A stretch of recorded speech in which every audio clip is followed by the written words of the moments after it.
તો મિત્રો વોટ્સએપ ઉપર જયારે પણ તમે કોઈ પણ વ્યક્તિને કોલ્સ કરો ને ત્યારે તમે વોટ્સએપના ફીચરથી તમારો સંપૂર્ણ ફોન છે ને લાઈવ બતાવી શકો છો, અને એ પણ વોટ્સએપ છોડ્યા વગર. હવે થાય છે એવું કે આપણે આપણા ફોનમાં કઈ સમજાતું નથી, અથવા તો કોઈ વ્યક્તિને આપણે સમજાવવું છે ને તો એને આ વોટ્સએપના સ્ક્રીન શેર ફીચરથી તમે તરત જ તમારી સ્ક્રીન શેર કરી અને સંપૂર્ણ માહિતી એને મેળવી શકો છો, અને માહિતી આપી પણ શકો છો. ઘણી વખત થાય છે એવું, કોઈ પણ એપ છે, કોઈ પણ મેસેજ છે એ આપણને સમજાતો ન હોય, અથવા તો ફોનનું કોઈ પણ સેટિંગ આપણે ચાલુ કરાવવું અથવા બંધ કરાવવું હોય ને તો વોટ્સએપના આ સ્ક્રીન શેર ફીચરથી તમે સંપૂર્ણ માહિતી આપલે કરી શકો છો. આ સંપૂર્ણ ટ્રીક જણાવું પેલા વિડીયોને એક લાઈક કરી દેજો.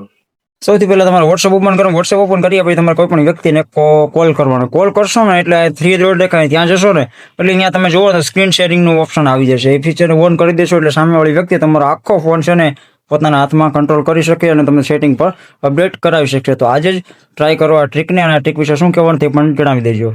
તો મિત્રો તમે પણ આવી રીતે વોટ્સએપના ફીચરથી કોઈ પણ સમસ્યાનું સમાધાન છે ને ગણતરીની મિનિટોમાં જ કરી શકો. શું પહેલા મિત્રો આ તમે આ ટ્રીકને ટ્રાય કરી હોય તો એ પણ અમને કમેન્ટમાં જણાવજો, અને વોટ્સએપના ગજબ ફીચર વિશે તમારું શું કહેવાનું થાય ને એ પણ અમને જણાવતા રહેજો. અને મિત્રો આવા નવા યુઝફુલ અને હેલ્પફુલ વિડીયોઝ માટે અત્યારે સબસ્ક્રાઇબ અને ફોલો કરી લેજો ટેક માસ્ટર ગુજરાતીને.